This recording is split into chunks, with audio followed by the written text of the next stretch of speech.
Bismillahirrahmanirrahim. Assalamualaikum warahmatullahi wabarakatuh. Perkenalkan, nama saya Nafian Andriansyah Magrupit. Saya berkuliah di Universitas Iksan Gorontalo, Fakultas Ilmu Hukum.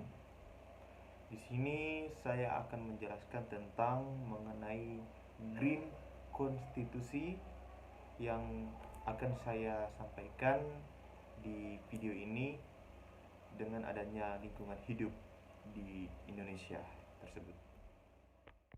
Oke. Sebagaimana ditegaskan oleh Undang-Undang Dasar Negara Republik Indonesia Pasal 33 ayat 4 Undang-Undang Dasar tahun 1945 memberikan basis konstitusional bagi Green Constitution.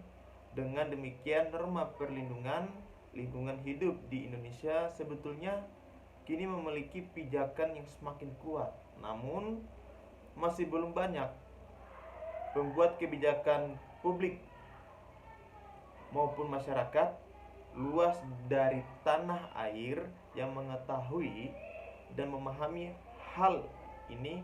Itulah sebabnya diperlukan program untuk memperluas pengetahuan dan pemahaman tentang Green Constitusi. Dan program Green Constitusi ini dirancang untuk memenuhi kebutuhan tersebut, dengan tujuannya untuk mendiseminasi pengetahuan dan pemahaman tentang Green Constitusi, konstitusi hijau, dan ekorasi di kalangan pembuat kebijakan publik dan masyarakat luas. Yang kedua, meningkatkan kesadaran pembuatan kebijakan publik dan masyarakat luas tentang pentingnya persoalan lingkungan hidup. Yang ketiga, mendorong terciptanya pembangunan berkelanjutan yang berwawasan lingkungan hidup. Itu beberapa tujuan yang diterapkan oleh Green Constitusi. Jadi peserta program ini terbuka bagi siapa saja dan kalangan mana saja yang menaruh perhatian dan kepedulian atas persoalan lingkungan. Para pembuat kebijakan di pusat dan daerah, pelaku bisnis, praktisi hukum, akademisi, aktivis, dan kalangan lain yang menaruh perhatian pada persoalan lingkungan hidup akan mendapat manfaat mengikuti program Green Constitusi ini. Jadi sebagian masyarakat kita mengartikan lingkungan hidup hanya sebagai objek sederhana yang mencakup alam, tumbuhan, dan hewan.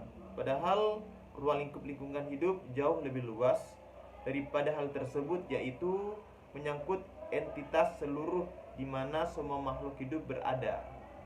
Akan tetapi dewasa ini masyarakat dunia, khususnya Indonesia, merasakan bahwa krisis lingkungan nampaknya semakin nyata.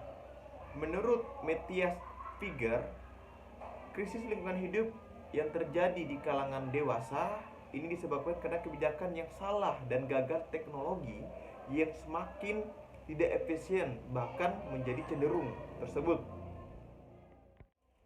Jadi pada prinsipnya adalah melakukan konstitusionalisasi norma hukum lingkungan ke dalam konstitusi dengan cara menaikkan derajat norma perlindungan lingkungan hidup ke tingkat konstitusi. Ke Indonesia pasca amandemen telah mengadopsi ke arah konstitusi hijau dan memberikan perlindungan konstitusi terhadap lingkungan hidup pada pasal 28 ayat 1 dan pasal 33 ayat 4 UUD NKRI 1945. Pada pasal 2 tersebut menjadi pijakan yang fundamental terhadap perlindungan lingkungan hidup. Implikasinya kemudian dituangkan ke dalam regulasi Undang-Undang Nomor 32 Tahun 2009 tentang Perlindungan dan Pengelolaan Lingkungan Hidup, Undang-Undang PPLH 2009. Namun ditemukan kendala dalam Undang-Undang PPLAH masih terbatas lingkup pengakuan dan pemberdayaan Green Constitusi. Jadi dalam hal ini masyarakat harus terlibat aktif dalam pengelolaan perlindungan lingkungan hidup, baik secara langsung maupun tidak langsung sehingga akan melahirkan budaya yang positif dan menjadi baik untuk perlindungan lingkungan hidup di Indonesia tersebut. Oke, itu penyampaian dari saya mengenai dengan Green Konstitusi. Semoga yang saya sampaikan ini bisa bermanfaat bagi teman-teman sekalian. Dan sekian dari saya. Bila taufiq wal hidayah. Wassalamualaikum warahmatullahi wabarakatuh.